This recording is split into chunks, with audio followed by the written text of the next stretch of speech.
Hello students, આપણે પ્રકરણ 2 ના આગળના લેક્ચરમાં 2.1 નો અભ્યાસ કર્યો, તે પછી 2.2 નો અભ્યાસ કર્યો.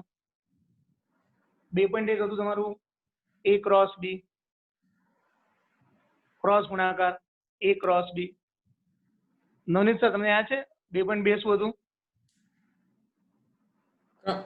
સંબંધ અને વિધેય 2.2 માં અને 2.3 આપણે શરૂઆત કરી હતી એ હતું વિધેય. તો 2.3 માં આપણે શરૂઆત કરી હતી અને 2.3 માં વિધેય ટોપિક આપણે સ્ટાર્ટ કર્યો. એમાં જ્યારે લાસ્ટ લેક્ચર હતો એ વખતે આપણે 2.3 માં પહેલો, ત્રીજો અને ચોથો આ 3 દાખલાનો આપણે અભ્યાસ કર્યો. અને આપણા જે લેક્ચરનું કન્ક્લુઝન હતું એ કન્ક્લુઝન ફરી એકવાર તમને આકૃતિ દોરીને ફરી એકવાર તમને કન્ક્લુઝન સમજાવી દઉં.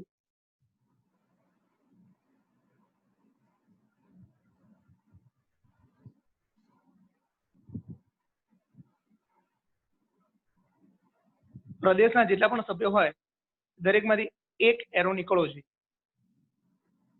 5 19 સાથે જાય છે અને 8 20 સાથે જાય છે. આ જે રચના છે એ વિધેય છે. પરંતુ હવે જો આપણે 8 ને 20 સાથે જોડીએ તો 8 માંથી મલ્ટિપલ એરો નીકળે છે, માટે વિધેય નથી. 5 ને 20 સાથે જોડીએ તો 5 માંથી મલ્ટિપલ એરો નીકળે છે, એટલે વિધેય નથી. નવનીત, અવાજ ક્લિયર સંભળાય છે? યસ. ઓકે. હવે 5 માંથી 19 વાળો એરો કેન્સલ કર્યો અને 8 માંથી આ 29. 8 માંથી અત્યારે પણ મલ્ટિપલ એરો છે જ. 8 માંથી 20 જોડે, 8 માંથી 29 જોડે, તો 8 માંથી મલ્ટિપલ એરો છે એટલે હાલમાં વિધેય નથી. હવે જો આપણે આ એરો કેન્સલ કરી નાખીએ તો 5 અને 8 બંનેમાંથી એક જ એરો નીકળે છે. 5 20 જોડે, 8 20 જોડે, 5 20 જોડે અને 8 20 જોડે, 5 અને 8 માંથી એક જ એરો નીકળે છે, માટે આ વિધેય છે. આ આપણે તે દિવસે લાસ્ટ લેક્ચરમાં આની પર વિસ્તૃત ચર્ચા કરી. હવે આપણે આ ચર્ચાને આગળ વધારીશું અને આજે વિધેયના લેક્ચરમાં બીજા ભાગમાં થોડાક વિધેયોનો અભ્યાસ કરીશું. ચોપડીમાં પેજ નંબર 40 ઉપર, પેજ નંબર 40 ટેક્સ્ટ બુક, એમાં વિધેય છે તદેવ વિધેય. પેજ નંબર 40 તદેવ વિધેય.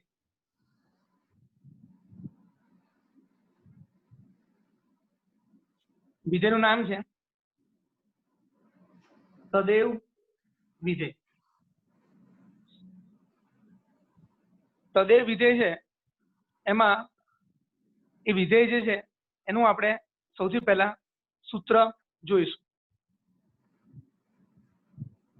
વિધેય f, વિધેય f r થી r નું વિધેય છે. r થી r નું વિધેય છે અને આ તદેવ વિધેયનું સૂત્ર છે. ખૂબ જ સહેલું સૂત્ર, પ્રશ્ન અને જવાબ સરખો જ છે. જ્યારે મનુષ્યના આત્માનું પરમાત્મા સાથે મિલન થાય, જ્યારે આત્મા અને પરમાત્મા એક જ થઈ જાય તો એને કહેવાય તદેવ વિધેય. એટલે કે f 8 લો તો જવાબ 8000, f 10 લો તો જવાબ 10000. પ્રશ્ન અને જવાબ સરખો છે.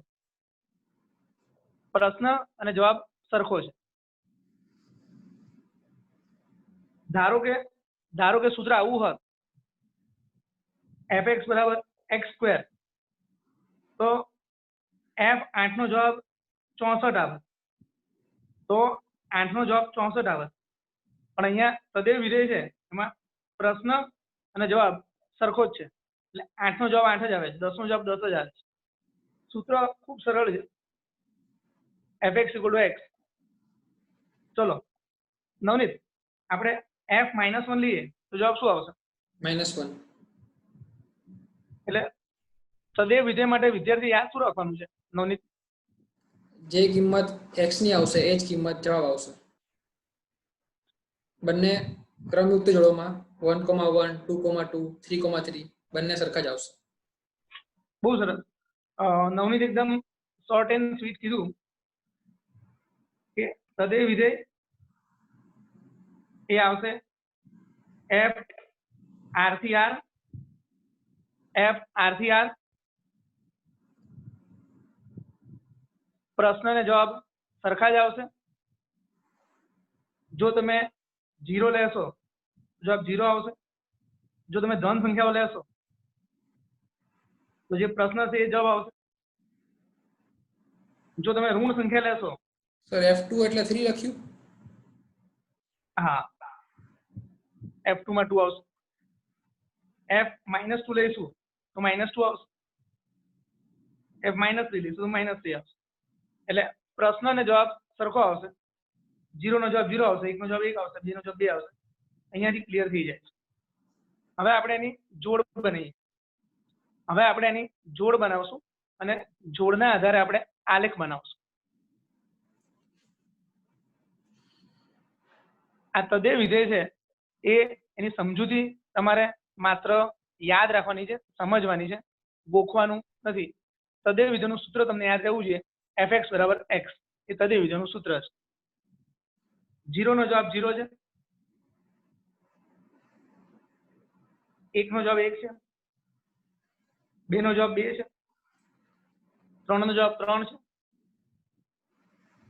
-1 નો જવાબ -1 છે, -2 નો જવાબ -2 છે,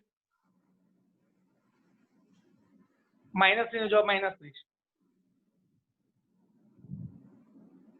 કદાચ કોઈ પૂછ્યું હોત નવનીત 0.5 નો જવાબ શું આવશે? 0.5. કારણ કે પ્રશ્ન જવાબ સરખા છે. 2.73 નો જવાબ શું આવશે? 2.73. 2.73 જ આવશે. આ જે આપણી પાસે હજી આપણે લઈએ આગળ -10 તો જવાબ આવશે -10. આવી રીતના અસંખ્ય જોડ આવશે. આવી રીતે અસંખ્ય જોડ આવશે. આ જોડ છે ને નવનીત, એના આધારે આપણે આલેખની રચના કરવાની છે. તો તને શું લાગે છે આનો જ્યારે આલેખ દોરશું તો આલેખ કેવા પ્રકારનો આવશે? સુરેખ લાઈન રેખા. હા, રેખા આવશે. જોઈ લઈએ આપણે.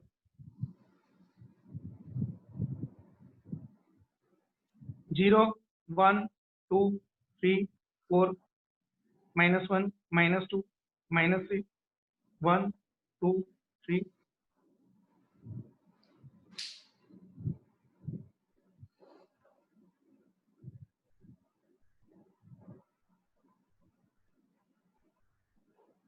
અહીંયા લખ્યું છે x, અહીંયા લખ્યું છે x ડેશ, અહીંયા લખ્યું છે y, અહીંયા લખ્યું છે y ડેશ.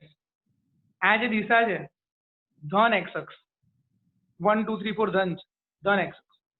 આ દિશા છે એ ઋણ x અક્ષ, x ડેશ લખ્યું છે. આ જે દિશા છે એ ધન y અક્ષ અને આ જે દિશા છે એ ઋણ y અક્ષ. હવે આપણે આ બિંદુઓ લઈને આલેખ બનાવશું. સૌથી પહેલું બિંદુ 0 0, આ રહ્યું બિંદુ 0 0, 1 1 1 1, 2 2 2 2, 3 3 3 3.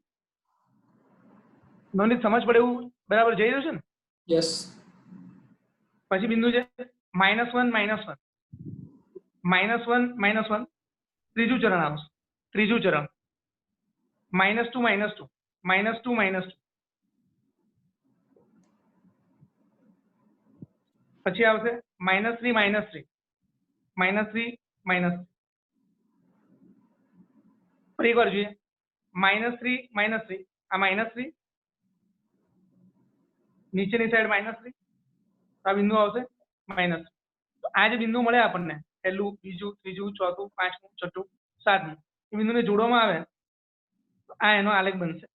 આ આલેખ તમે પેજ નંબર 40 આકૃતિ નંબર 2.8 માં જોઈ શકો છો. આ વિધેયનો આલેખ છે. હવે નવનીત, આ જે વિધેયનો આલેખ છે એમાં પહેલી જોડ છે, જોડનો પહેલો ઘટક છે, જોડનો જે પહેલો ઘટક છે એને આપણે શું કહીએ છીએ? પ્રદેશ. હા, તો જોડનો પહેલો ઘટક છે એ 0 બી હોઈ શકે, ધન બી હોઈ શકે, ઋણ પણ હોઈ શકે, પોઈન્ટમાં પણ હોઈ શકે, -10 બી હોઈ શકે. તો જોડનો પહેલો ઘટક છે ને એનો પ્રદેશ, તો પ્રદેશ થશે R.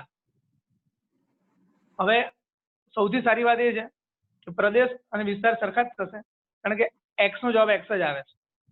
એટલે આ બીજો ઘટક છે, આ જે બીજો ઘટક છે એ આપણો વિસ્તાર છે, તો વિસ્તાર પણ R થશે.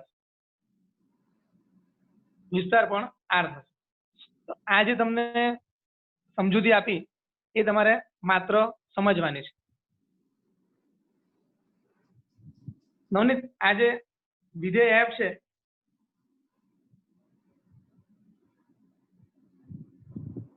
એરોની પહેલા આપણે શું લખ્યું? R. હા, એ R છે ને એ પ્રદેશ થઈ ગયો.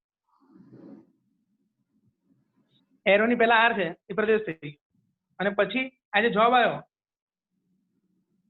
જે જોડનો આ જે બીજો ઘટક જવાબ જે આવે છે, એ જવાબ જે છે એ આપણો વિસ્તાર થઈ ગયો. તો વિસ્તાર પણ પ્રદેશ અને વિસ્તાર બંને લકીલી સેમ છે અને બંને R છે. હવે તને કંઈક કહેવાય જેવું લાગતું હોય ને તો તું આ રીતે કહી દે. સર, આ આલેખ પરથી જ બધું યાદ રહી જશે. fx બરાબર x, સિમ્પલ. જે કિંમત મૂકે એ જવાબ આપણો આવશે વિધેયનો. આ લોકોને આ બધું ગોખવાની જરૂર છે નહીં ને? ડાયરેક્ટ યાદ રહી જશે. શું કહે છે? ડાયરેક્ટ યાદ રહી જશે સર, આલેખ પરથી જ. હવે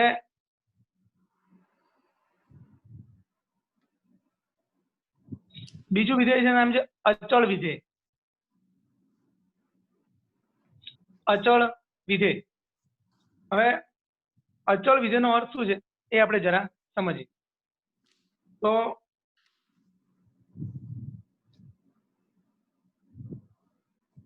f R થી R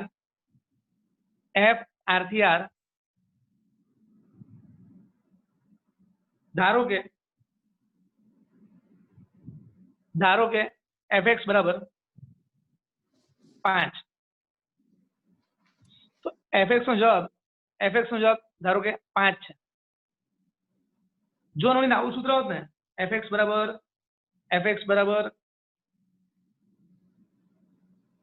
x ઘન, તો આપણે શું કરત કે x ની જગ્યાએ 1 મૂકીએ તો 1 નો ઘન થઈને જવાબ 1 આવે. પછી x ની જગ્યાએ 2 મૂકીએ તો 2 નો ઘન થઈને જવાબ 8 આવે. x ની જગ્યાએ 3 લઈએ તો 3 નો ઘન થઈને જવાબ 27 આવે. બરાબર છે? પણ અચ્છા, ધારો કે સૂત્ર આવું હોય, fx બરાબર 8x પ્લસ 2, તો f1 લઈએ તો જવાબ આવે 10 આવે. f2 લઈએ તો જવાબ આવે 18 જવાબ આવે. f3 લઈએ તો જવાબ 26 આવે. x ની કિંમત બદલવા જઈએ એ પ્રમાણે સામે જવાબ બદલાતો જાય છે. પણ હવે એવું વિચારીએ કે સૂત્રમાં, ધારો કે આ સૂત્રમાં x હોય જ નહીં, આ સૂત્રમાં આ x જ ના હોય અને આવું સૂત્ર હોય, તો પછી એનો અર્થ શું થાય કે તમે x ની ગમે તે કિંમત લેશો, તમારો જવાબ 8 જ આવશે. 1 લેશો તો પણ 8 જવાબ આવશે, -2 લેશો તો પણ 8 જવાબ આવશે. fx બરાબર 8, તમે x ની જગ્યાએ 500 લેશો તો પણ 8 જવાબ આવશે. તો હવે તમે x ની ગમે તે કિંમત લો, 1 લો, -2 લો, 500 લો, બધામાં જવાબ 8 જ આવે છે. આવી જ્યારે રચના થાય કે જેમાં તમારો જવાબ x પર આધારિત જ નથી, તો એ વખતે અચળ વિધેય કહેવાય. એટલે કે આ જે સૂત્ર છે જેમાં જમણી સાઈડ x છે જ નહીં, એને અચળ વિધેય કહેવાય. આ જે સૂત્ર હતું એમાં જમણી સાઈડ x છે, તો એ તમારું અચળ વિધેય નથી. અચળ વિધેય નથી. અહીંયા 8x + 2 એમાં x છે માટે એ અચળ વિધેય નથી. હવે આપણે અહીંયા જોઈએ તો fx = 5. fx = 5. તમે x ની ગમે તે કિંમત લેશો તમારો જવાબ 5 જ આવશે. તમે 0 લો તો પણ 5 આવશે જવાબ. તમે 1000 લો, આ જે x છે એની જગ્યાએ 1000 લો તો પણ તમારો જવાબ 5 જ આવશે. તમે x ની જગ્યાએ -7 લો તો પણ જવાબ 5 જ આવશે. આને કહેવાય અચળ વિધેય. હજી આપણે બીજું એક અચળ વિધેય નેક્સ્ટ પેજ પર જોઈએ એનો આલેખ બનાવવાની કોશિશ કરીએ.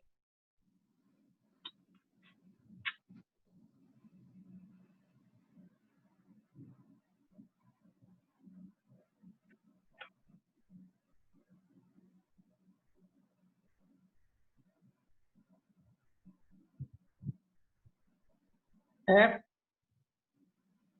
R થી R. હવે fx = 2.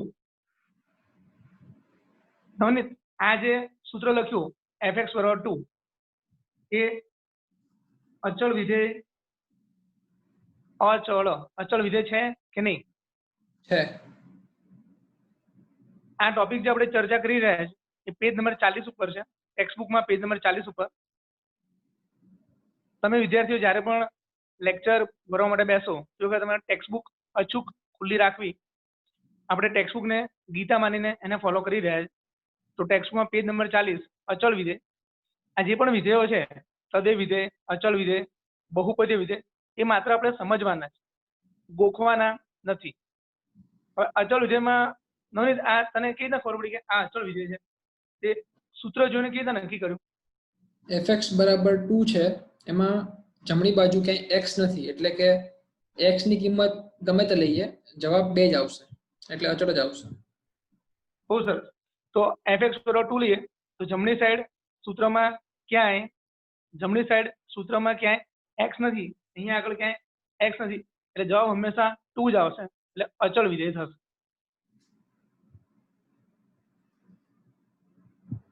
હવે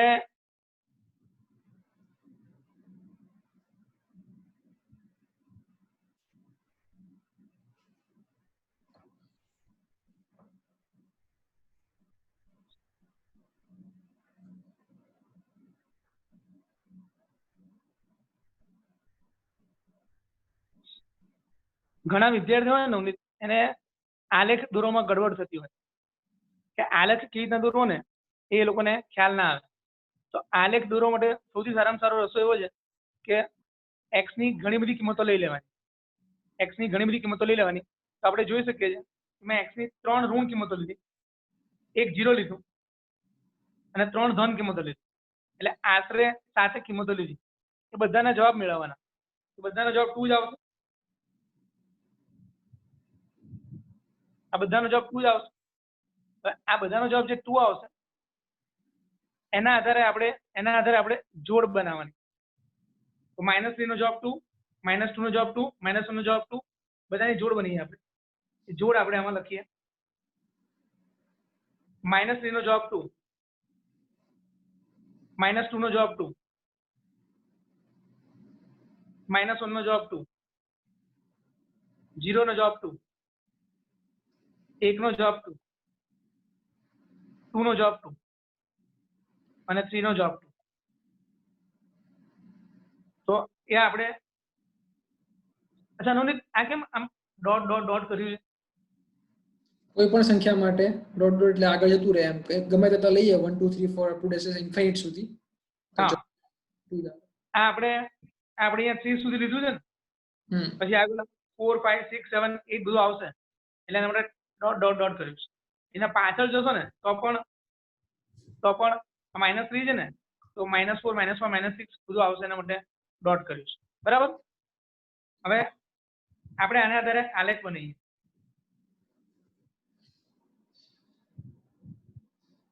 તો અહીંયા 0 1 2 3 4 5 -1 -2 -3 1 2 3 -1 -2. અહીંયા આપણે લખીએ છીએ x, અહીંયા આપણે લખીએ છીએ x ડેશ, અહીંયા આપણે લખીએ છીએ y, અહીંયા આપણે લખીએ છીએ y ડેશ. આ છે આપણું 0 0. હવે આપણે જોઈએ અલગ અલગ બિંદુઓ જોઈએ. -3 2 x m -3 y m 2. તો -3 x m -3 -3 2 x m -3 y m 2 એટલે આ બિંદુ આવશે.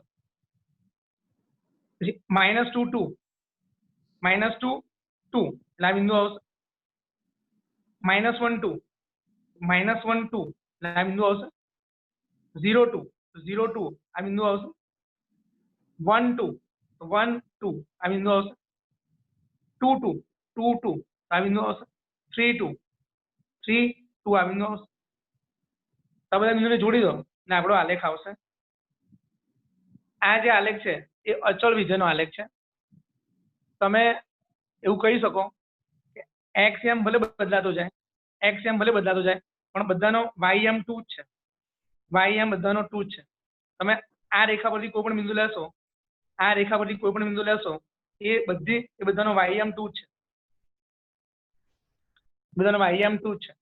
તમે આ રેખા પરથી કોઈ પણ બિંદુ લેશો, બધાનો ym જે છે એ ym તમારો 2 છે. તો આ થઈ ગયો અચળ વિધેયનો આલેખ. હવે નવનીત, આમાં તને કશું કહેવાનું જેવું લાગે છે? ના સર, બરાબર છે. આ જે અચળ વિધેય છે ને એનો અહીંયા આગળ બધાનો ફાઇનલ જવાબ, બધાનો ym શું આવે છે? 2. તો આ બધાનો જે ym છે ને એને આપણે કહેવાય વિસ્તાર. તો બધાના વિસ્તારમાં 2 2 2 2 2 2 બધાનો ym 2 આવશે એટલે વિસ્તાર થઈ જશે ગણમાં 2.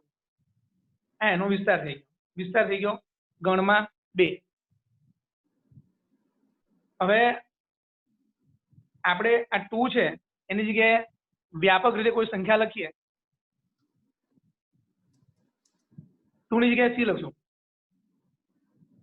2 છે ને એ અચળ સંખ્યા છે અને અચળને ઇંગ્લિશમાં કહેવાય કોન્સ્ટન્ટ. આ 2 અચળ સંખ્યા છે, અચળ, અને અચળને ઇંગ્લિશમાં કોન્સ્ટન્ટ કહેવાય. તો કોન્સ્ટન્ટની જગ્યાએ c લખશું. તો હવે એનો મતલબ એવો થશે કે બધાનો જવાબ c c c આવશે. એટલે તમારો વિસ્તાર થઈ ગયો ગણમાં c. તો તમારો વિસ્તાર ગણમાં c થઈ ગયો. ફરીવાર આ ગણ છે એમાં c આવ્યો, આ તમારો વિસ્તાર છે. હવે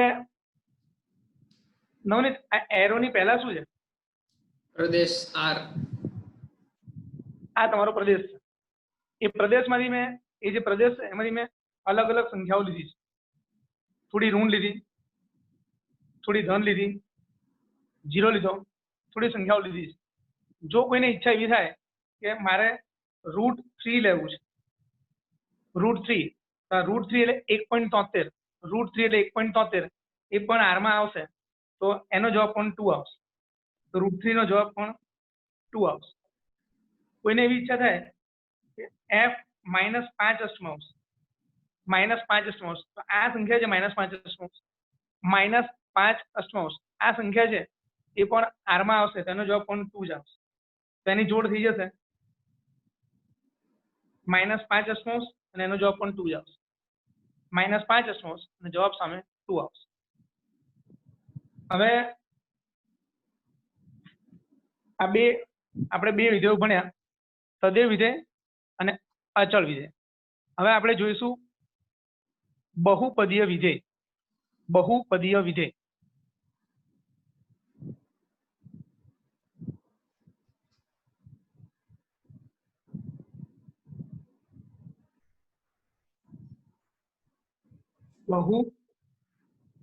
બહુપદીય વિધેય. બહુપદીય વિધેયનો સિમ્પલ અર્થ જેમાં એક કરતા વધુ પદ હોય તેવું વિધેય, જેમાં એક કરતા વધુ પદ હોય તેવું વિધેય. હવે એફ આરથી આર એક આપણે સૂત્ર લખીએ. બહુપદીઓ વિશે તમે ધોરણ 10 માં થોડું ઘણું ભણી ગયા છો.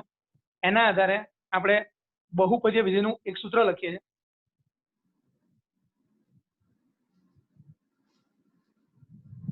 8x³ - 9x² + 12x - 10. તો નવનીત આ છે ને, આમાં x ની મહત્તમ ઘાત કેટલી છે? 3. તો આ 3 ઘાત વાળું બહુપદીય વિધેય છે. 8x³ - 9x² + 12x - 10. તો આ 3 ઘાત વાળું બહુપદીય વિધેય છે. હવે ચલો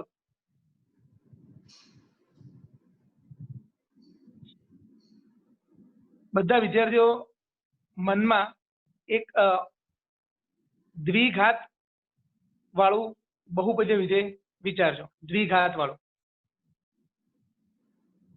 ચલો નવનીત તું બોલતો દ્વિઘાત વાળું બહુપદીય વિધેય. દ્વિઘાત વાળું. દ્વિઘાત ને ટુ ઘાત. હા, દ્વિઘાત એટલે બે ઘાત વાળું.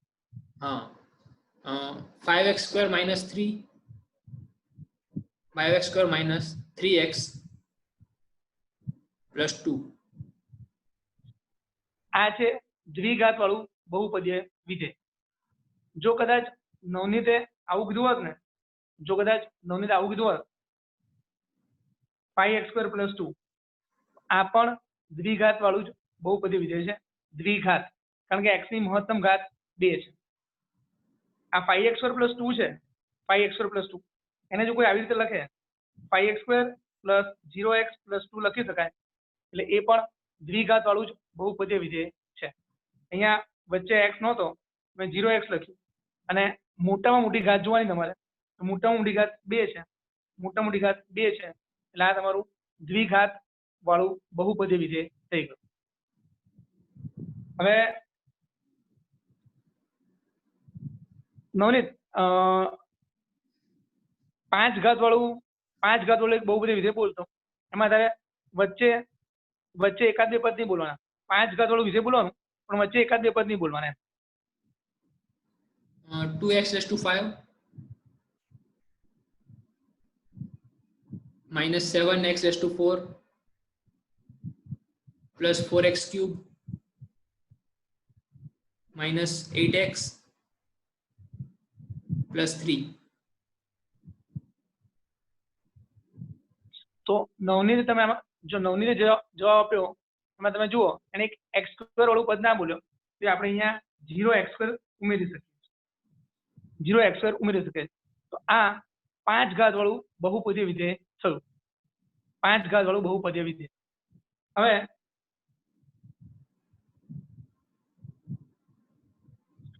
આ જે વિધેય આપણે લખ્યું હતું એ ફરી એકવાર લખીએ.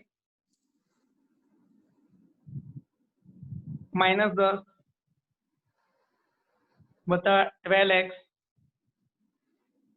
9x² + 8x³.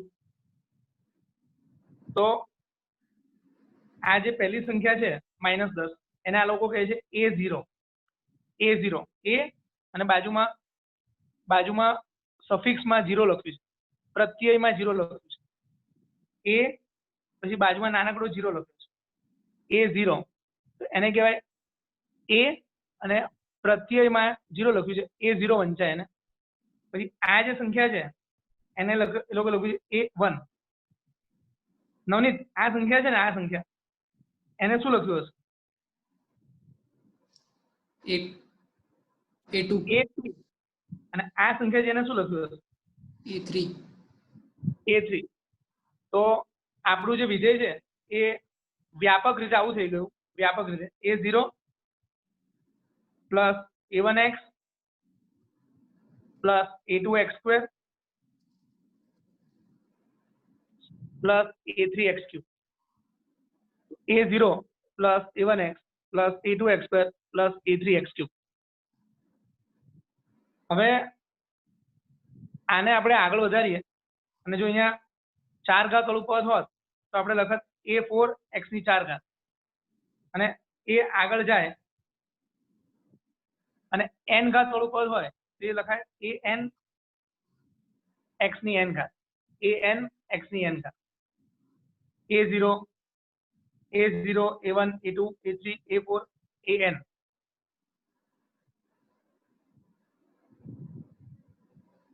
નવનીત, આ પેજ નંબર 40 ઉપર જે આલેખ આપ્યા છે ને, તો આ લોકોએ બહુપદીય વિધેયનો આલેખ નથી આપ્યો. એનું કારણ શું?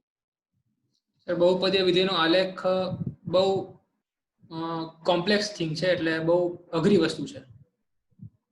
એનું કારણ શું? એનું કારણ એવું સમજુ હું કે બહુ અઘરી વસ્તુ છે. અલગ અલગ ઘાતવાળા સમીકરણનો આલેખ બહુ અઘરી વસ્તુ છે. કારણ કે આમાં નવનીતે કહ્યું એ પ્રમાણે જે બહુપદીય વિધેય છે એનું સૂત્ર ફિક્સ છે નહીં.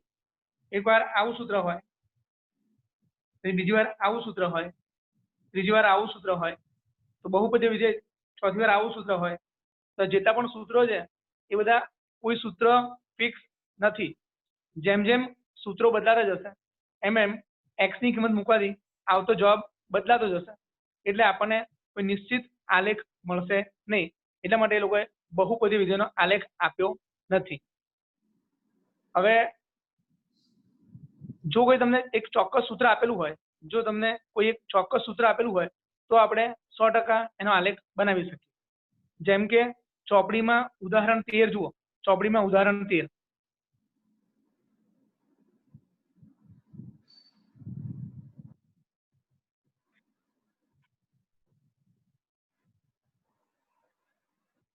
ચલો નવનીત, ઉદાહરણ 13 ની રકમ વાંચો તો. y બરાબર fx બરાબર x સ્ક્વેર, જ્યાં x belongs to r. f from r થી r થી વ્યાખ્યાયિત વિધેય છે, તો એના આધારે પૂર્ણ કરો. f r થી r છે, પછી શું કીધું? સૂત્ર શું આપ્યું છે લોકો? fx બરાબર x સ્ક્વેર. આગળ જે વિધેય આપણે ભણી ગયા, સદૈવ વિધેય, અચળ વિધેય, બહુપદીય વિધેય, એ માત્ર તમારે સમજવાના હતા, ગોખવાના નથી. સમજવાના હતા, ગોખવાના નથી. એનો ઉપયોગ જો દાખલાઓમાં આવશે તો હું તમારું ધ્યાન ફરીવાર દોરીશ. અત્યારે આપણે ઉદાહરણ 13 જોઈએ. ઉદાહરણ 13 માં f r થી r fx = x સ્ક્વેર. પછી એ લોકોએ બાજુમાં લખ્યું છે x બિલોંગ્સ ટુ r. આ વ્યાખ્યાના આધારે, આ સૂત્રના આધારે આપણે નીચેનું કોષ્ટક પૂરું કરવાનું છે. તો એ કોષ્ટક આપણે પૂરું કરવાનું છે.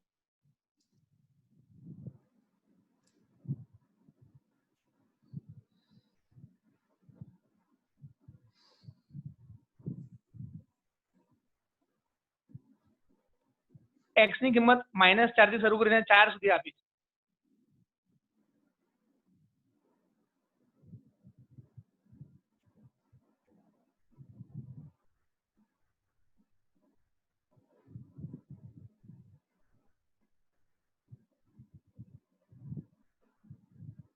આ જે કોષ્ટક છે એ કોષ્ટક તમને રકમમાં આપેલું છે. આ કોષ્ટક આપણને રકમમાં આપેલું છે, આપણે એનો જવાબ લખવાનો છે. તો સૂત્ર છે x સ્ક્વેર.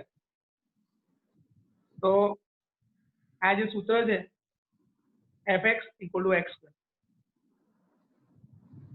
આ સૂત્રને એ લોકો y પણ કહે છે.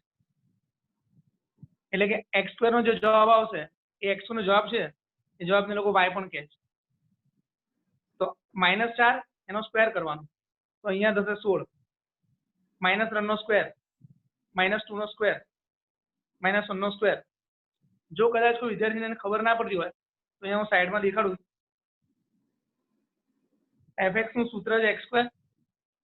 જો આપણે -4 લઈશું તો -4 નો સ્ક્વેર એ થઈ જશે 16. -4 નો સ્ક્વેર એ તમારું 16 થઈ જશે. 0 નો સ્ક્વેર 0, 1 નો સ્ક્વેર 1, 2 નો સ્ક્વેર 4, 3 નો સ્ક્વેર 9, 4 નો સ્ક્વેર 16.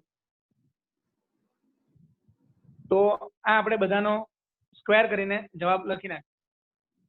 ઉપર આપેલી સંખ્યાઓ x છે, એનો સ્ક્વેર કરીને આપણે નીચે જવાબ લખી નાખીશું. ઉપર આપેલી સંખ્યાઓ x છે એનો સ્ક્વેર કરીને આપણે નીચે જવાબ લખી નાખીશું. નવનીત આટલું ક્લિયર છે ને? યસ. હવે આપણે આનો આલેખ બનાવવાનો છે. તો આલેખ બનાવવા માટે આપણે આશરે બિંદુઓની જોડ લઈશું. તો -4 એનો જવાબ 16, -3 એનો જવાબ 9, -2 નો જવાબ 4, -1 નો જવાબ 1, 0 નો જવાબ 0, 1 નો જવાબ 1, 2 નો જવાબ 4, 3 નો જવાબ 9 અને 4 નો જવાબ 16. આ આપણને થોડી જોડ મળી છે.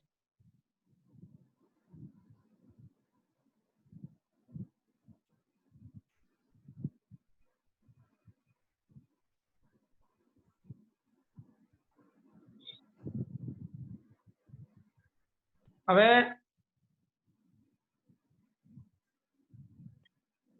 આપણે જોઈ શકીએ છીએ કે અહીંયા 0, 1, 2, 3, 4, -1, -2, -3, -4, 1, 2, 3, 4, 5, 6. 0 નો જવાબ 0 આવે છે એટલે આ બિંદુ આવશે. -1 નો જવાબ 1 આવે છે, આ -1 અને 1 આ બિંદુ આવશે. 1 નો જવાબ 1 આવે છે, તો 1 નો જવાબ 1 આવે છે, આ બિંદુ આવશે. -2 નો જવાબ 4 આવે છે, -2 નો જવાબ 4 આવે છે, આ બિંદુ આવશે. 2 નો જવાબ 4 આવે છે, 2 નો જવાબ 4 આવે છે, આ બિંદુ આવશે. તો આશરે આપણે 5 બિંદુઓ લીધા.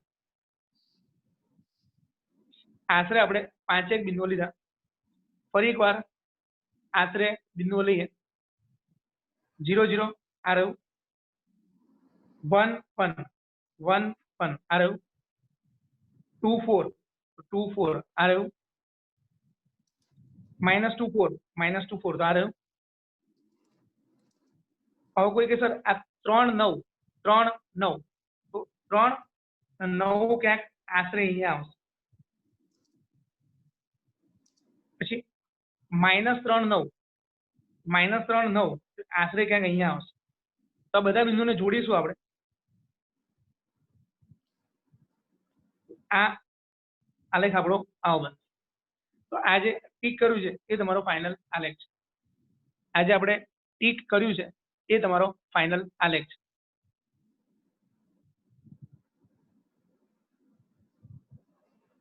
નવનીત આલેખ ક્લિયર થઈ ગયો કે હજી સમજવાની જરૂર લાગે તને? ના સર, ખબર પડી. કિંમત મૂકી અને જે x² આવશે એની ક્રમયુક્ત જોડ બનાવીને આપણે ટપકા મૂકવાના છે જે આલેખમાં. સમજાઈ જાય એવું છે સર? ફરી એકવાર બોલી દે ને. x અને x² માટે fx બરાબર x² છે, તો x ની અલગ અલગ કિંમતો માટે આપણે fx ના જવાબ શોધીએ. fx એટલે કે x². તો -4 નો 16, -1 નો 1 એ રીતે બધાની કિંમત શોધીએ. પછી દરેકની ક્રમયુક્ત જોડ બનાવીએ x અને fx ની, એટલે કે x અને y ની. અને આપણને બધાને આલેખ દોરતા તો આવડે જ છે.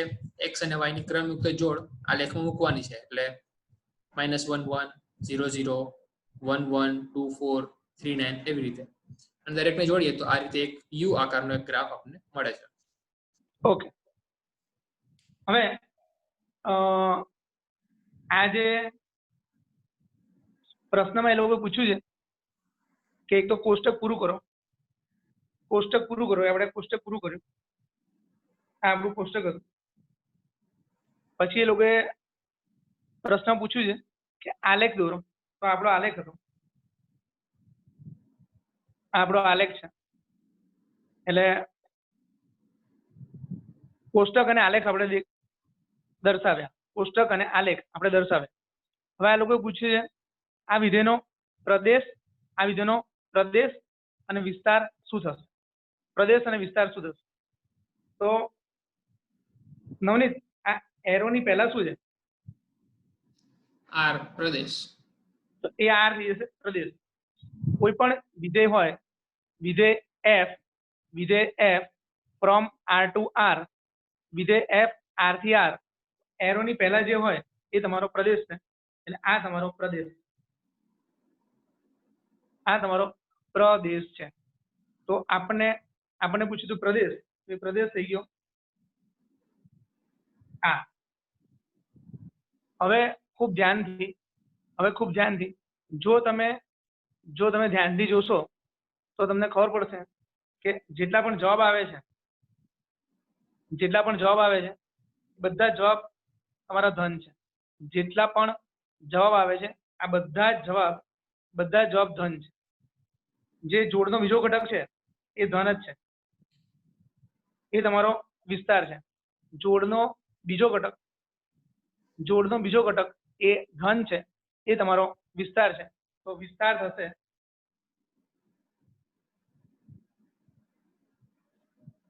થશે આર પ્લસ યોગ 0. વિસ્તાર થશે આર પ્લસ યોગ 0. આર પ્લસ છે ને, આર પ્લસ, એ આર પ્લસ માં માત્ર ધન કિંમતો આવે, જેમ કે 16, 9, 4, 1, 1, 2, 16, 9. ને યોગ 0 કરો તો અલગથી 0 આવે, અલગથી 0 કરવો પડે. આર પ્લસ યોગ 0, તો તમારે આ 0 છે એ તમે અલગથી યોગ કર્યો તો તમારો વિસ્તાર જે છે એ થઈ જશે, વિસ્તાર તમારો થઈ જશે આર પ્લસ યોગ 0. દાખલો અહીંયા પૂરો થયો, પરંતુ આ વિસ્તાર વિશે થોડી હું વિગતે નેક્સ્ટ પેજ પર સમજૂતી આપું છું. એક્ઝામમાં તમારે આ દાખલામાં આ કોષ્ટક બનાવવાનું છે, પ્રદેશ લખવાનો છે, જે એરોની પહેલા છે એ તમારો પ્રદેશ છે. આ વિસ્તાર છે એ તમારે આ જવાબ જોઈને નક્કી કરવાનો છે, આ જવાબ જોઈને વિસ્તાર નક્કી કરવાનો છે, આ જવાબ જોઈને તમારે વિસ્તાર નક્કી કરવાનો છે. વિસ્તાર આપણે નક્કી કર્યો આર પ્લસ યોગ 0. વિસ્તાર વિશે હું થોડુંક સમજાવું છું નેક્સ્ટ પેજ પર. અને આ તમારો આલેખ છે. નવનીત, વિસ્તાર સિવાયની બધી વાતો ક્લિયર થઈ ગઈ છે ને? આમ તો કે વિસ્તાર પણ ક્લિયર થઈ ગયું છે? ના, વિસ્તાર સિવાયનું ક્લિયર થઈ ગયું. વિસ્તાર એકવાર તમે સમજાવો જી.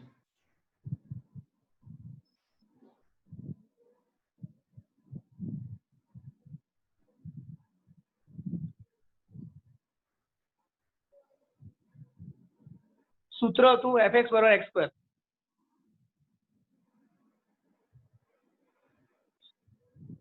આપણે વિસ્તાર સમજવાનો છે.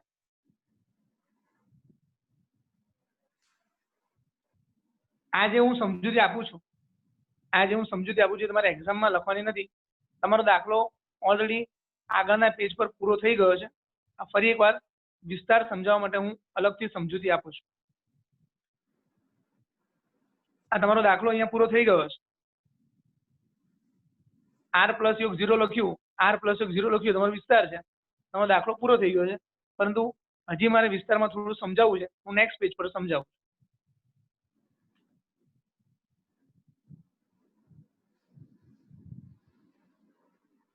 તો આપણે લઈશું fx બરાબર x².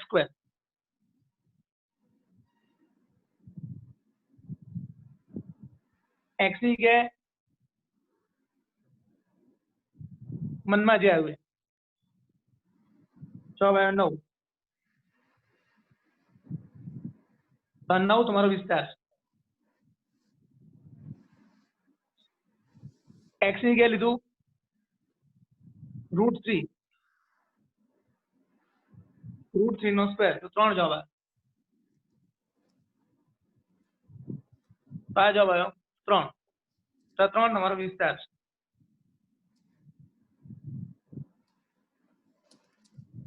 .1 લીધું તો 0.1 સ્ક્વેર તો 0.01 તો 0.1 એનો જવાબ આવી ગયો 0.01 તો 0.01 એ તમારો વિસ્તાર છે. તમે જોઈ શકો છો કે અહીંયા આગળ સ્ક્વેર કરીએ છીએ એટલે જવાબ ઓટોમેટિક ધન થઈ જાય છે. આપણે લઈએ f 5 સપ્તમાંશ તો 5 સપ્તમાંશ નો વર્ગ 25/49.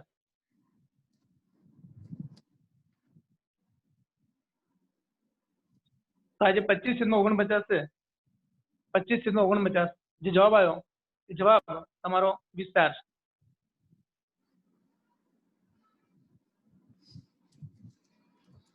જો તમે કોઈ પણ વાસ્તવિક સંખ્યા લો છો x તરીકે કોઈ પણ વાસ્તવિક સંખ્યા લો છો એ તમે ઋણ લો, √3 જેવી અસમય લો, દશાંશમાં લો, અપૂર્ણાંક લો અને બધાનો વર્ગ કરો એટલે ઓટોમેટિક જવાબ ધન આવે છે. વર્ગ કરો એટલે ઓટોમેટિક જવાબ ધન આવે છે. આ એક સંખ્યા રેખા છે 0 1 2 3 -1 -2 -3 આ બધી x છે. આ જે બધી સંખ્યાઓ છે એનો વર્ગ હું કરું છું. આ બધી સંખ્યાનો વર્ગ કરું છું. 3 નો વર્ગ 9, 2 નો વર્ગ 4, 1 નો વર્ગ 1, 0 નો વર્ગ 0, -1 નો વર્ગ 1, -2 નો વર્ગ 4, -3 નો વર્ગ 9. જો તમે 2 અને 3 વચ્ચેથી 2.5 લો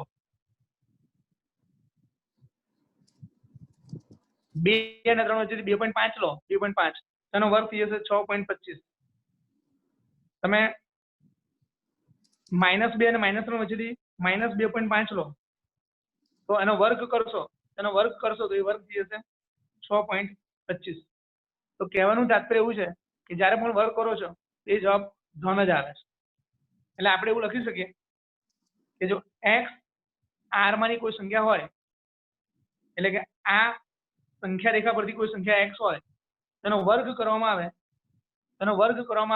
એ વર્ગ હંમેશા આ જે પણ વર્ગ છે એ વર્ગ હંમેશા જેટલા વર્ગ છે એ બધા વર્ગ હંમેશા ગ્રેટર ઓર ઇક્વલ ટુ 0 હોય છે. વર્ગનો જવાબ 0 કેના કરતા મોટો આવશે અને 0 કેના કરતા મોટો આવશે એટલા માટે r પ્લસ એ ધન સંખ્યા દર્શાવે, ધન વાસ્તવિક સંખ્યા, અને આપણે 0 પણ લેવાનું છે કારણ કે 0 નો વર્ગ 0 આવે છે માટે r પ્લસ યોગ 0 થશે. ક્લિયર નવનીત? હવે યસ. શોર્ટમાં કંઈક એવું તારે આમાં એકદમ શોર્ટમાં જેથી લોકોને આટલું બધું સમજવું ના પડે એવું r પ્લસ યોગ 0 ખબર પડી જાય. એટલે આનું ખાલી ઊંધું વિચારીએ કે જો આપણો વિસ્તાર r આવતો હોય r પ્લસ, એનો અર્થ કે દરેક ધન સંખ્યાનું કંઈક ને કંઈક વર્ગમૂળ નીકળે. દરેક ધન સંખ્યાનું, એટલે r પ્લસ એટલે ધન સંખ્યાઓ બધી જ. નવનીત તું સીધી દિશામાં જ સમજાય એટલે પ્રશ્ન પરથી જ સમજાય, x અને x પરથી જ સમજાય.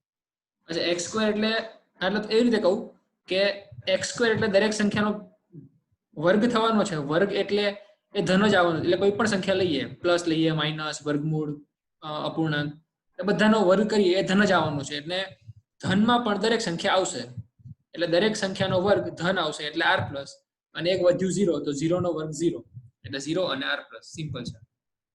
ઓકે, હવે આપણે જોઈએ ઉદાહરણ નંબર 14.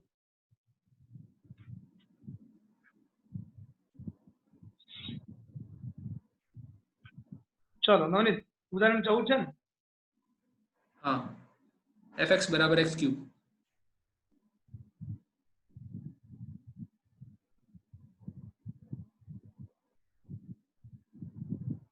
fx બરાબર x ક્યુબ અને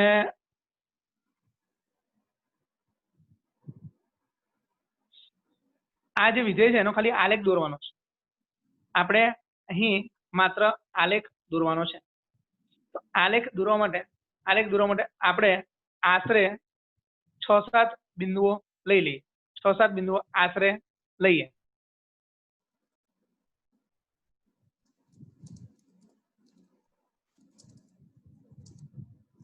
પહેલા વચ્ચે અહીંયા 0 લઉં છું. પહેલા વચ્ચે અહીંયા 0 લઉં છું. પછી થોડું ઉપર ઋણ સંખ્યાઓ લઉં છું. ઋણ સંખ્યાઓ, પછી ધન સંખ્યાઓ.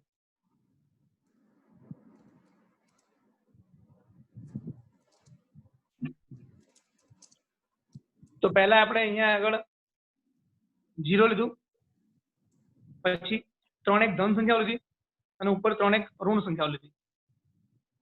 તમારી ઈચ્છા હોય તો તમે વધુ સંખ્યાઓ પણ લઈ શકો. તમારી ઈચ્છા હોય તો 1-2 સંખ્યા ઓછી લો તો પણ વાંધો નથી.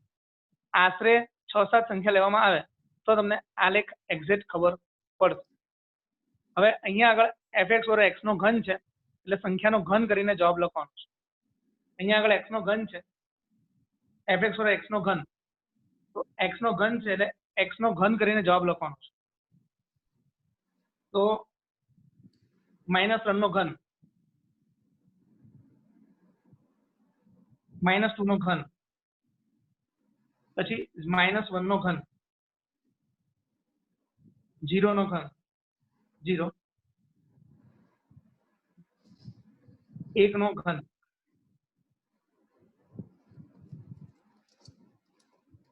તો આપણે ઘન કરીને જવાબ લખ્યો. હવે જો તમે ધ્યાનથી જુઓ તો કૌંસમાં જે સંખ્યાઓ છે એ તમારો પ્રદેશ છે. એ તમે એરોની પહેલા જે આર છે, એરોની પહેલા જે આર છે એમાંથી આ સંખ્યાઓ લીધી, એ તમારો પ્રદેશ છે. અને તમારો જે જવાબ આવ્યો, આ તમારો જવાબ છે, એ તમારો વિસ્તાર થશે. કારણ કે તમે જ્યારે ક્રમયુક્ત જોડ બનાવશો તો ક્રમયુક્ત જોડનો બીજો ઘટક એ તમારો જવાબ આવશે. તો તમારી ક્રમયુક્ત જોડ આવી રીતે બનશે. વિધેય f બરાબર ડોટ ડોટ ડોટ લખ્યું છે, ડોટ ડોટ ડોટ ડોટ. -3 નો જવાબ -27,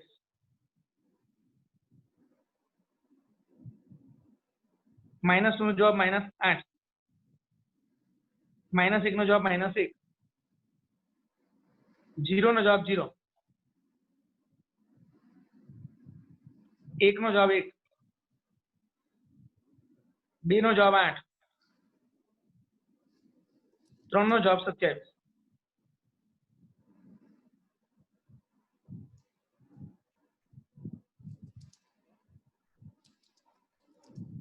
આ આપણે આશરે 7 જોડ લખી. આપણે અહીંયા આગળ આપણે જોડનો બીજો ઘટક છે, એ જોડનો બીજો ઘટક છે એ આ રહ્યો. આ જોડનો બીજો ઘટક છે તમે જોઈ શકો છો કે એનો જવાબ 0 પણ આવે છે, ધન પણ આવે છે અને ઋણ પણ આવે છે. માટે જો તમને પૂછ્યું હોય કે આનો વિસ્તાર શું થાય, તો આનો વિસ્તાર પણ r થાય. નવનીત બરાબર છે ને? યસ. આ લોકોને અહીંયા સમજાવવું હોય કે પ્રદેશ શું છે, પ્રદેશ તો જોડનો પહેલો ઘટક છે એ પ્રદેશ, એ તમારો r છે. અને જોડનો બીજો ઘટક ધ્યાનથી જુઓ, ઋણ પણ છે, 0 પણ છે, ધન પણ છે. તો જોડનો બીજો ઘટક છે એ પણ r જ છે, એટલે વિસ્તાર પણ r થશે. આપણે આનો આલેખ દોરવાનો છે.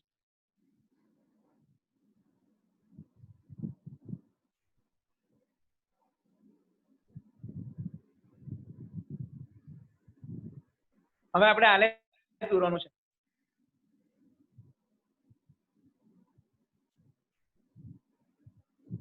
x અક્ષ અને y અક્ષ,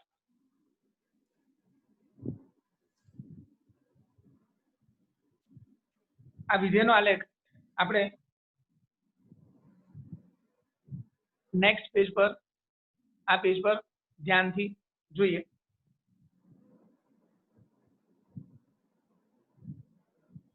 વાય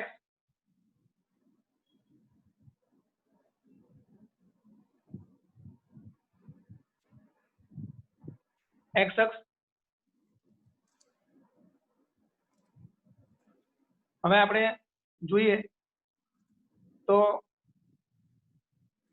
0 0 0 0 નો જવાબ 0, તો અહીંયા આવશે 0 0. પછી આપણે જોઈએ તો 1 નો જવાબ 1, તો 1 એનો જવાબ 1.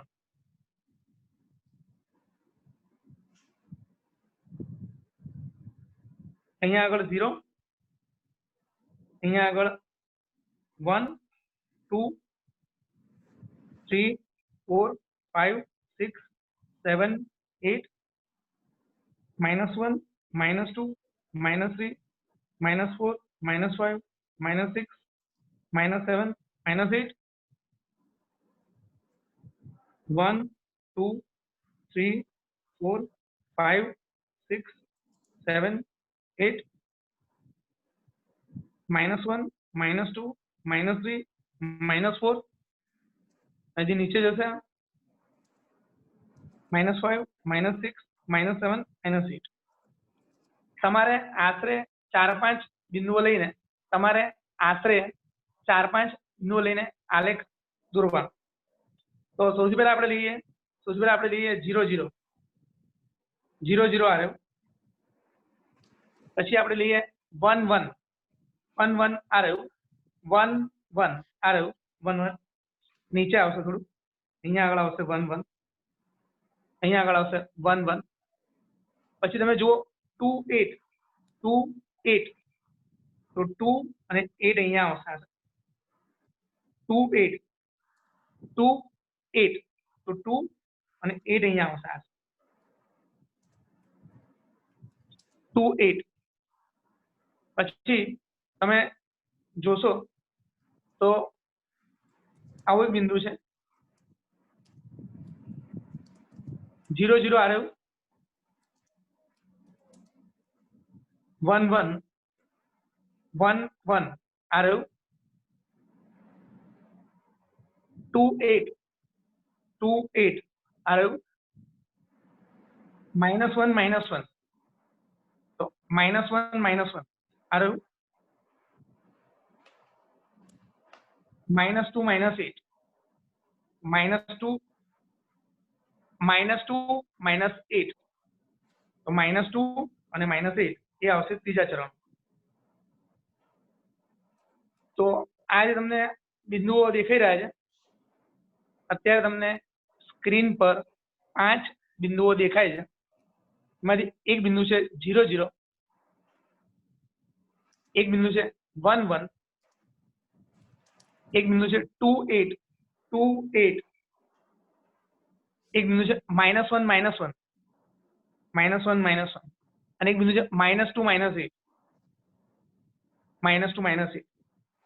આ બધા બિંદુઓને જોડી દો અને જે આલેખ આવે એ તમારો આલેખ છે. આ પ્રકારનો આલેખ તમને આકૃતિ નંબર 2.11 માં દેખાઈ રહ્યો છે.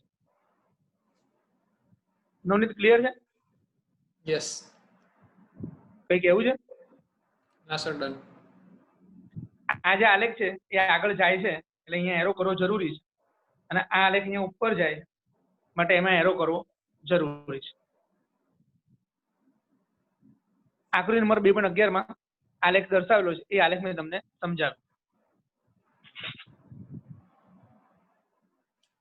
સર 60 મિનિટ જેવું થયું હશે.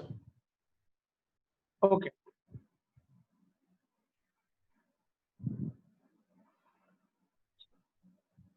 આ જે ચેપ્ટર છે પ્રકરણ 2, એમાં વિધેયમાં આપણે ખૂબ ધીમે ધીમે જવું જરૂરી છે, કારણ કે આ તમારો પાયો છે. જો તમારો પાયો પાકો નખાશે તો જ ઇમારત વ્યવસ્થિત ચણાશે. આજે આપણે અત્યાર સુધી જે લેક્ચર લીધો એમાં સદૈવ વિધેય ભણ્યા, અચળ વિધેય ભણ્યા, બહુપદી વિધેય ભણ્યા. એમાં સદૈવ વિધેય અને અચળ વિધેય એના આલેખ પણ સમજ્યા. એ પછી ઉદાહરણ 13 14, એ ઉદાહરણ 13 14 એ બંનેમાં આપણે આલેખ સમજ્યા. હવે આપણે 2.3 માં દાખલા નંબર 5મો જોઈએ. 2.3 દાખલા નંબર 5, પેજ નંબર 44.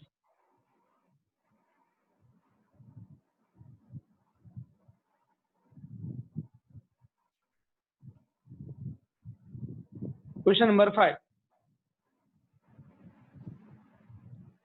આ જે ક્વેશ્ચન નંબર 5 છે એમાં આપણે આજે પ્રયત્ન એવો પૂરો કરીએ કે ક્વેશ્ચન 5 ના 3 દાખલા હું તમને બરાબર સમજાવીને લેક્ચર પૂરો કરું. ક્વેશ્ચન 5 માં હેડિંગ લખ્યું છે નીચેના વિધેયોના વિસ્તાર શોધો.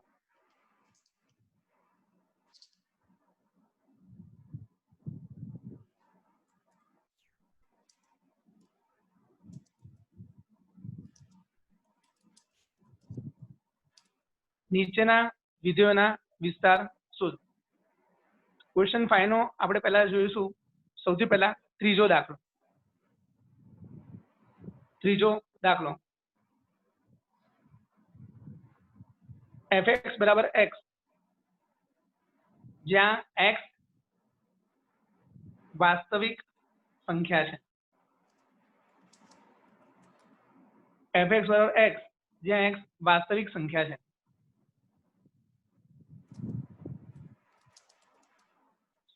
જો તમને યાદ આવે તો આપણે જે અચળ વિધેય ભણ્યા, આપણે જે તદેવ વિધેય ભણ્યા, તદેવ વિધેયનું સૂત્ર છે. આજના લેક્ચરના પ્રારંભમાં આપણે ભણ્યા તદેવ વિધેય, એનું સૂત્ર છે fx બરાબર x. પ્રશ્ન અને જવાબ સરખા છે.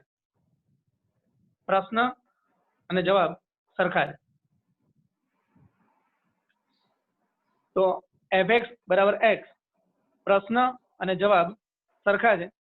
માટે જો પ્રશ્ન અને જવાબ સરખા છે એટલે જે પ્રદેશ થશે એ જ તમારો વિસ્તાર થઈ જશે. તો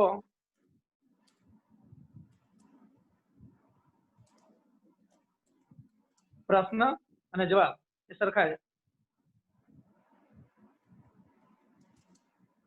હવે આપણે જાણીએ છીએ કારણ કે રકમમાં આપેલું છે કે x વાસ્તવિક સંખ્યા છે.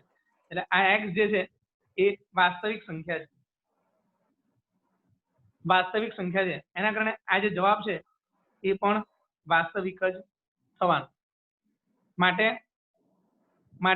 અહીં fx બરાબર x belongs to R માટે વિસ્તાર બરાબર R થશે. ઘણી વખત ડાયજેસ્ટમાં અથવા રેફરન્સ બુકમાં એ લોકો આ જે સમજૂતી છે એને આવી રીતે પણ લખતા હોય છે.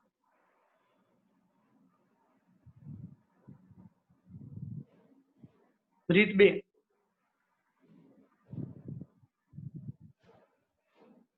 આ આપણે જે કરી રીત હતી 1. હવે આપણે અહીંયા કરશું રીત 2. રીત 1 માં આપણે જોયું કે પ્રશ્ન અને જવાબ સરખા છે. રીત 2 માં પણ એ જ વસ્તુ છે, પણ લખવાની પદ્ધતિ સહેજ અલગ છે. fx જે છે fx એની જગ્યાએ એ લોકો y ધારે છે. fx છે એની જગ્યાએ y ધારે છે. અને y ની જે કિંમત છે જ્યારે આપણે fx બરાબર y ધારીએ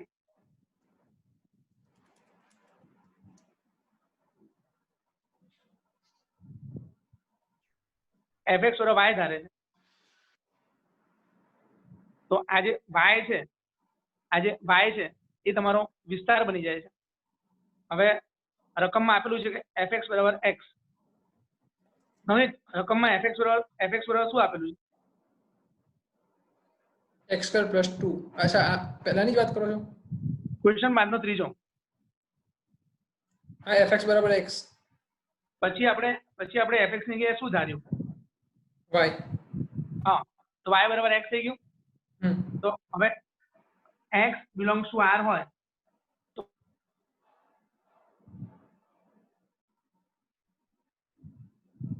ઓટોમેટિક બરાબર આર થઈ. આવી રીતે લોકો કરે છે કે એફએક્સ ની જગ્યાએ વાય ધારી લે છે અને પછી વાય ની કિંમત છે એ તમારો વિસ્તાર છે. એટલે રીત 2 માં તમારે સૌથી પહેલા લખવાનું, ધારો કે એફએક્સ બરાબર વાય, પછી તમારે આ લખો. રીત 2, ધારો કે એફએક્સ બરાબર વાય, આ લખ્યા પછી તમારે આ લખો. ને રીત 1 માં આ છે. ક્વેશ્ચન નંબર 5 નો બીજો દાખલો.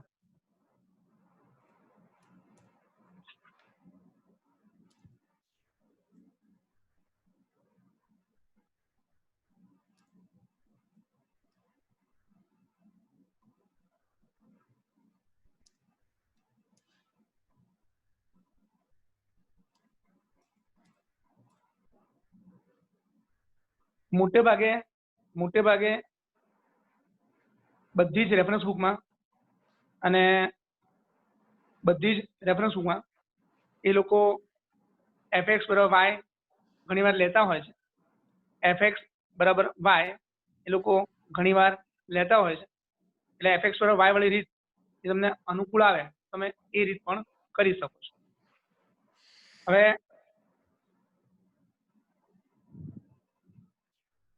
રીત 1,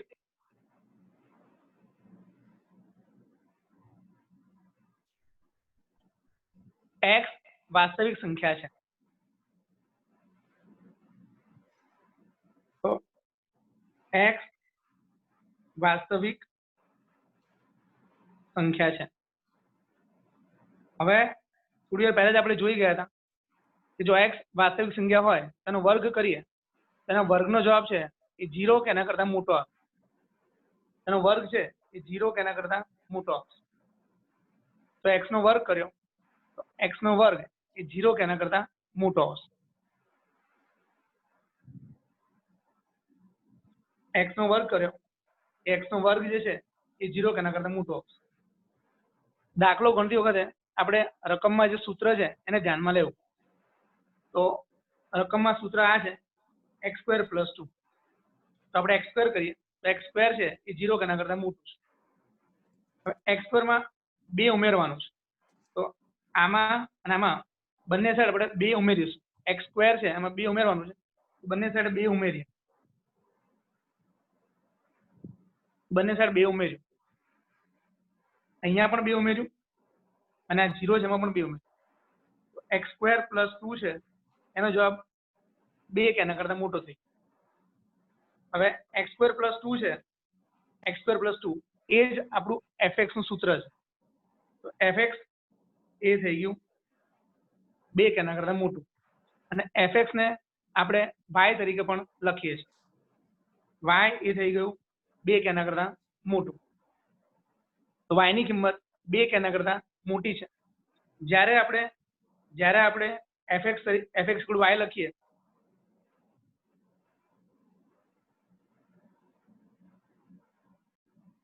fx તરીકે y લખીએ, y જે છે એ જ આપણો વિસ્તાર સૂચવે છે. અને તમે જોઈ પણ શકો છો કે y જ તમારું x² + 2 છે.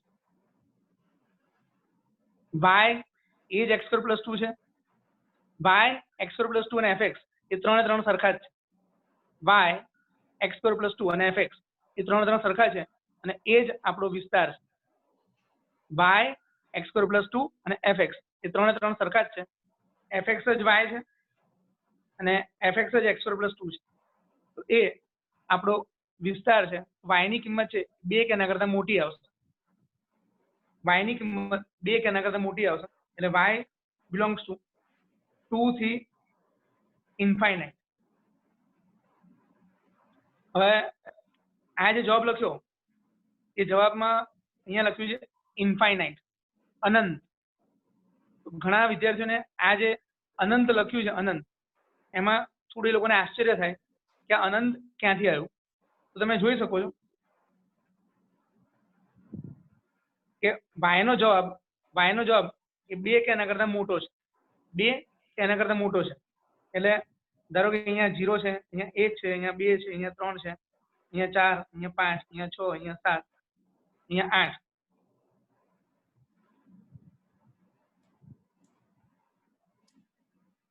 તો y નો જવાબ છે એ 2 કે y નો જવાબ 2 કે એના કરતા મોટો છે, એટલે 2 થી અનંત સુધી છે. 2 અહીંયા છે, 2 અહીંયા છે, અને જવાબ 2 થી અનંત સુધી છે. આ જે ઘટ કાળો ભાગ છે એ આપણો જવાબ આવે છે 2 કે એના કરતા મોટો. તો 2 થી અનંત સુધીનો જવાબ આવશે. આ જે ભાગ છે 2 થી અનંત સુધીનો, એમાં આગળ પણ જવાબ ચાલતો જ રહેશે. 8, 9, 10 એ જવાબ આગળ ચાલતો જ રહેશે.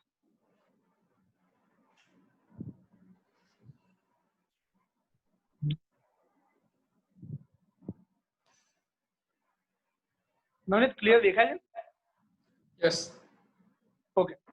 તો આ જે ભાગ છે જે 2 પછી આગળ જે અનંત સુધી ચાલતો રહેશે, એટલા માટે અહીંયા લખ્યું છે 2 થી અનંત. આ અનંત છે એ અનંત જે છે એ અનંતમાં કોઈ એવું કહે કે અનંતની સંખ્યા 1000 કરોડ છે, પછી કોઈ એવું કહે કે અનંતની સંખ્યા 25 લાખ કરોડ છે.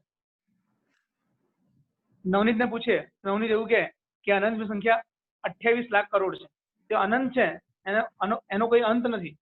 એટલે અનંત જે સંખ્યા છે એની બાજુમાં હંમેશા વિવૃત અંતરાલ કરવાનો, એની બાજુમાં હંમેશા રાઉન્ડ બ્રેકેટ કરવાનું, કારણ કે એ છેલ્લી સંખ્યા અનંત એ કોઈને ખ્યાલ નથી, એટલે એની બાજુમાં રાઉન્ડ બ્રેકેટ કરવાનું.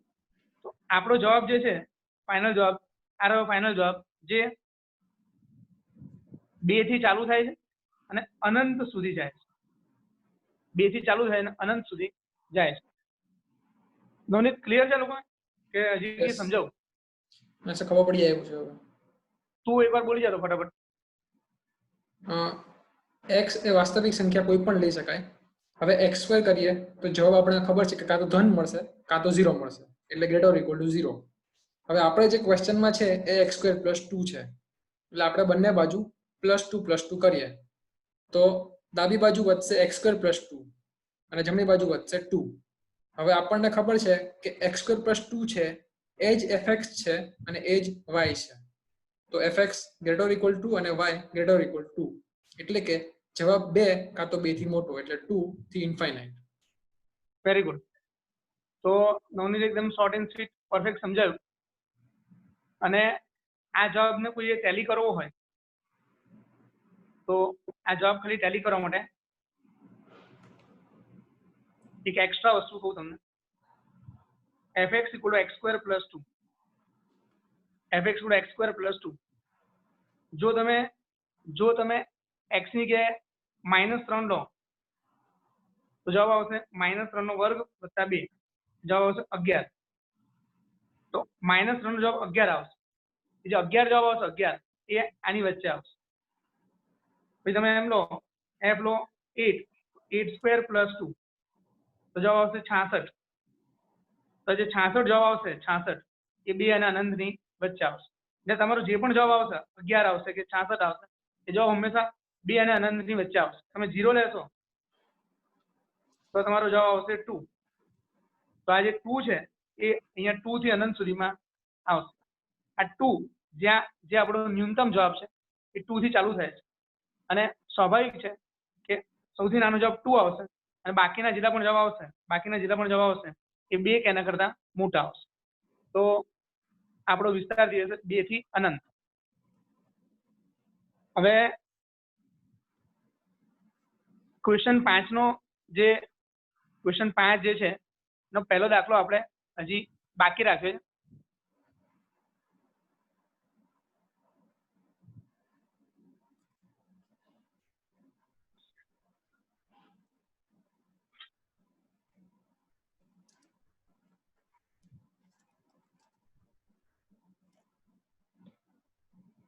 ક્વેશ્ચન 5 પહેલો દાખલો. ક્વેશ્ચન 5 નો પહેલો દાખલો ગણીને આપણે આજનો આ લેક્ચર એન્ડ કરીએ.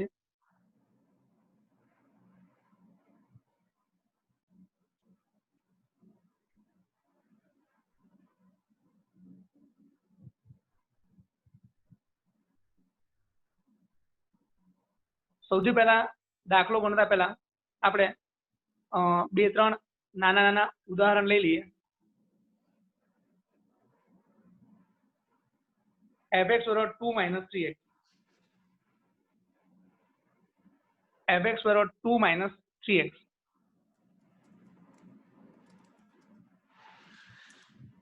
x ની જગ્યાએ ધન કિંમત લેવાની છે એવું રકમમાં સ્પષ્ટ કીધું છે.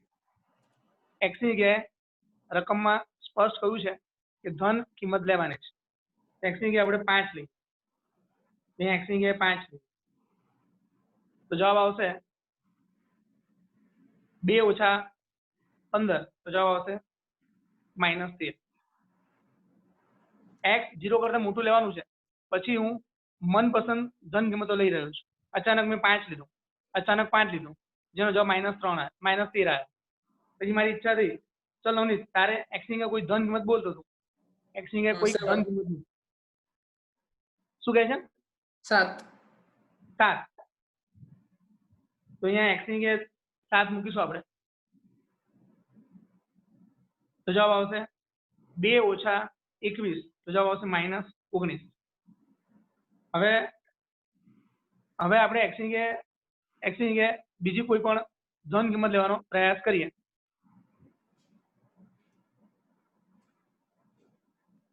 આપણે x ની જગ્યાએ લઈએ 0.1.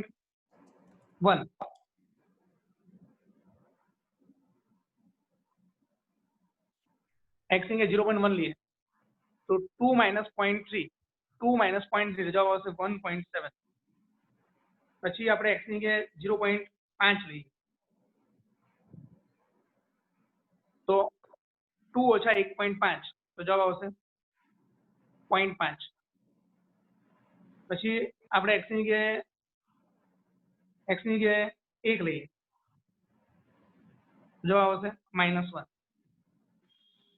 તમને ફરીવાર કહી દઉં કે આ જે જવાબ જે છે, આજે અલગ અલગ જવાબ આવી રહ્યા છે, એ જવાબનો ગણ બનાવવામાં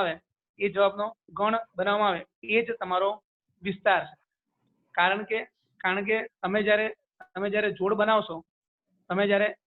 બનાવશો એ વખતે 5 - 13 આ તમારો વિસ્તાર છે. 7 - 19 આ તમારો વિસ્તાર છે. 0.1 1.7 આ તમારો વિસ્તાર છે. 1 - 1 આ તમારો વિસ્તાર છે. જ્યારે પણ પ્રશ્ન અને જવાબની જોડો બનાવવામાં આવશે એમાં જવાબ જે આવશે તમારો, આ જે જવાબ છે, આ જવાબ જે આવશે એ જ તમારો વિસ્તાર સૂચવે છે. જે જવાબ આવશે એ જવાબ તમારો વિસ્તાર સૂચવે છે. હવે આપણે દાખલો સમજીએ. આ જે ભાગ છે એ માત્ર સમજૂતી માટે હતો. એ એક્ઝામમાં લખવાની જરૂર નથી. એ માત્ર સમજૂતી માટે હતો. દાખલો આપણે અહીંયા ગણીએ છીએ. આ હતું માત્ર સમજૂતી માટે.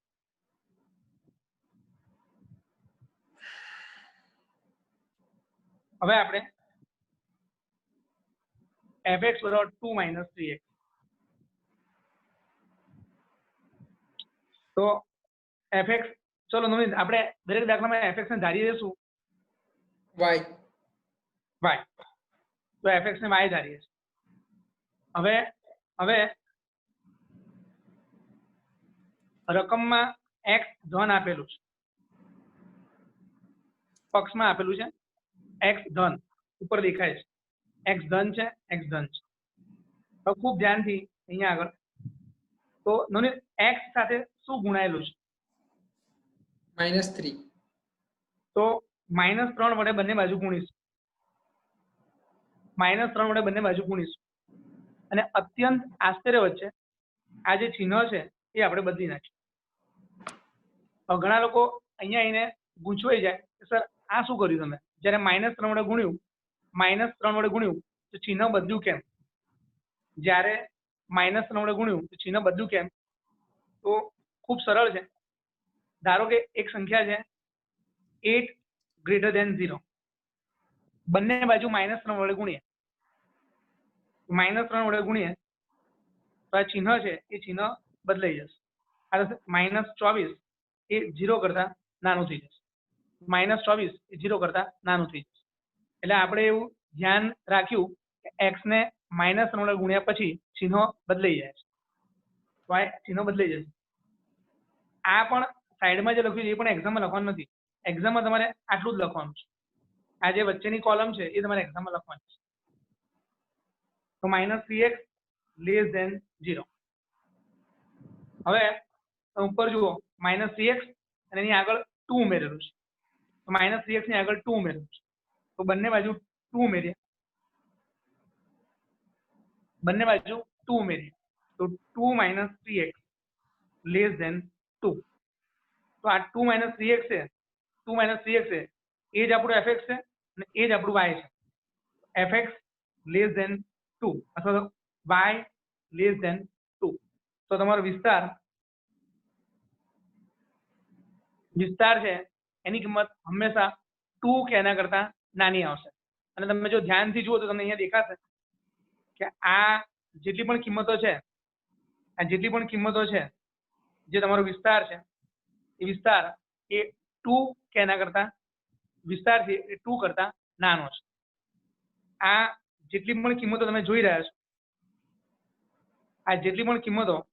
રહ્યા છો જે આપણે x ની અલગ અલગ કિંમતો લઈને જે જવાબ મેળવ્યો છે, આ જે પણ જવાબ છે એ બધી જ કિંમતો 2 કરતા નાની છે. તો વિસ્તાર આવશે 2 થી નાનો. તમે આવી રીતે પણ લખી શકો છો -અનંત થી 2 સુધી. અહીંયા લેસ ધેન છે એટલે અહીંયા પણ વિવૃત અંતરાલ આવશે. જ્યારે આપણે ચોપડીમાં પાછળ જવાબ જોઈએ છે એ વખતે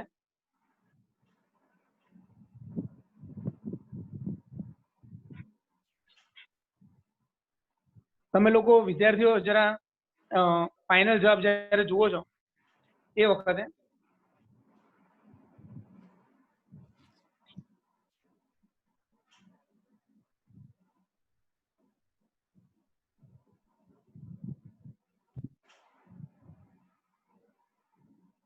વિસ્તારમાં એ લોકોએ ફાઇનલ જવાબ આ લખેલો છે કે તમારી કિંમતો 2 કરતા નાની આવે છે અને -અનંત સુધી જાય છે. તમે જો આ જવાબને સંખ્યા રેખા પર વિચારો તો તમને આ થોડું વધારે ખ્યાલ આવશે. સંખ્યા રેખા પર વિચારો તો હું તમને સમજાવું છું, પણ ફરી એકવાર કીધું કે એક્ઝામમાં ખાલી આટલો એક ક્વેશ્ચન જ લખવાનો છે. આ એક્ઝામમાં લખવાનું નથી, આ પણ લખવાનું નથી. આ જે વચ્ચેવાળો ભાગ છે એ તમારે લખવાનો છે, જેમાં x 0 કરતા મોટું હતું, બંને બાજુ -3 વડે ગુણ્યું તો ચિહ્ન ઉલટાઈ ગયું. પછી -3x <0 થઈ ગયું. અહીંયાથી અહીંયા 2 ઉમેર્યું, અહીંયાથી અહીંયા 2 ઉમેર્યું. આ 2 - 3x છે એ જ આપણું fx છે, એ જ આપણું y છે. y ની કિંમત 2 કરતા નાની છે અને 2 કરતા નાની કિંમત લઈએ તો ઋણમાં -1 કરોડ, -25 કરોડ, -1000 કરોડ એટલે અનંત સુધી આવશે. એટલે મને -∞2 લખ્યું છે. નોની તું શોર્ટ એન્ડ સ્વીટ આ સમજાઈ દેતો વચ્ચેનો ભાગ. સર તમે કીધું એ રીતે કહું છું, બે વખત તમે કીધું કે x2 - 3x એમાં x આપણે ધન લેવાનો છે >0 એટલે x > 0. હવે આપણે ક્વેશ્ચન પ્રમાણે એનું સ્વરૂપ બનાવતા છીએ. તો પહેલા -3 છે સહગુણક, તો બંને બાજુ -3 વડે ગુણાકાર કર્યો તો બન્યું -3x < 0. હવે બંને બાજુ 2 ઉમેર્યું તો +2 એટલે ડાબી બાજુ બન્યું 2 - 3x અને જમણી બાજુ આવે છે 2 અને વચ્ચે આવે છે <. તો 2 - 3x છે તે fx છે અને એ જ y છે, તો y <2. એટલે આપણો જવાબ બનશે અનંતમાં અનંત સુધી ઋણમાં એટલે -∞ અને મોટા મોટી કિંમત 2, તો -∞ થી 2.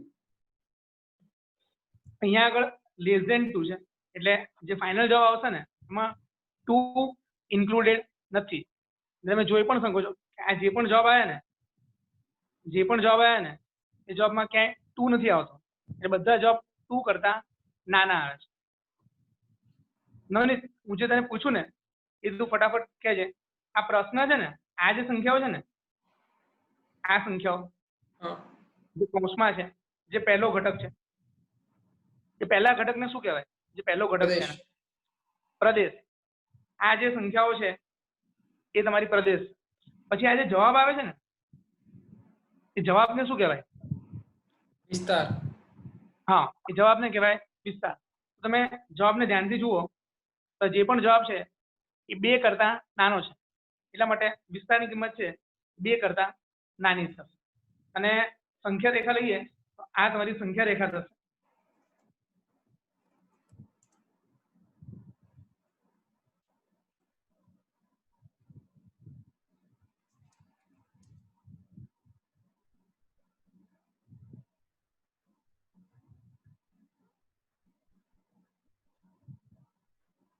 ટુ કરતા નાનું લેવાનું છે, ટુ નથી લેવાનું, ટુ કરતા નાનું. એટલે અહીંયા આગળ આપણે ખુલ્લું વર્તુળ કર્યું છે, ખુલ્લું વર્તુળ, અને આ વાળો ભાગ આવશે, આ વાળો ભાગ આવશે. 2 કરતા નાનો આ વાળો ભાગ આવશે, જે ઋણમાં અનંત સુધી જાય છે. -3, -4, -5, -6, -7, -8, -9 એ ચાલતું રહેશે, ઋણમાં અનંત સુધી જશે, -ઇન્ફિનિટી 2 થશે. એટલે ઋણમાં અનંત અને 2 કરતા નાનો, 2 ઇન્ક્લુડેડ નથી આમાં. y <2 છે, y = 2 નથી. તો નવનીત, આપણે આજનું લેસન અહીંયા સ્ટોપ કરીએ અને આ લોકોને હોમવર્ક આપી દઈએ. તો હોમવર્કમાં સદૈવ વિધેય, પછી કયું હતું? અચળ વિધેય. એ સદૈવ વિધેય અને અચળ વિધેય એની સમજૂતી જે મેં લેક્ચરના સ્ટાર્ટિંગમાં આપી, એ સમજૂતી ખાલી તમારે એકવાર લખવાની છે. સદૈવ વિધેય અને અચળ વિધેયની સમજૂતી તમે જે આજના લેક્ચરમાં જેટલું પણ મેં લખાવડાયું, આજના લેક્ચરમાં જેટલું પણ મેં લખ્યું ટોટલ અત્યાર સુધી, એ બધું જ તમારું હોમવર્ક છે. એટલે આજનો લેક્ચર જ તમારું હોમવર્ક છે. લેક્ચરમાં જેટલું લખ્યું A to Z એ તમારું હોમવર્ક છે. તેમ છતાં કન્ક્લુઝન એવું છે, સદૈવ વિધેય, અચળ વિધેય અને સ્વાધ્યાય